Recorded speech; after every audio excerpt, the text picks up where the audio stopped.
Hello hi నమస్తే వెంకి. మలహర్ మండలంలోని ఇది వల్లెంకుంట చెక్ డ్యామ్ అనేది మొన్న కూలిపోవడం జరిగింది. అది ఈ చెక్ డ్యామ్ అనేది ఈ నిర్మాణానికి ఒక 39.82 కోట్లు ఖర్చు కావడం జరిగింది.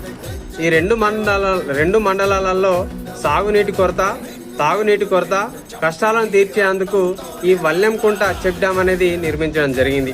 ఈ చెక్ డ్యాంలో 5 లక్షల క్యూసెక్ల నీటిని నిల్వ ఉంచేందుకు అనుగుణంగా ఇది నిర్మించుకోవడం జరిగింది.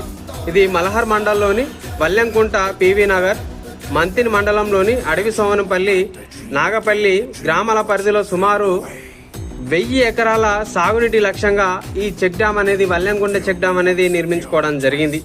మరి దీని నిర్మాణం ఆధారంగా కర్షకులకు సాగునీటి కష్టాలు తీర్చేందుకు ఈ చెక్ డ్యామ్ నిర్మించుకుంటే అక్కడ మొన్న ఆ చెక్ డ్యామ్ అనేది తెగిపోవడం జరిగింది.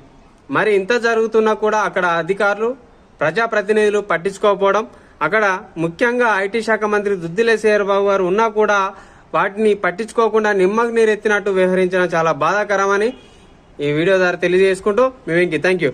నచ్చితే లైక్ చేయండి, షేర్ చేయండి, సబ్స్క్రైబ్ కొట్టండి. Thank you.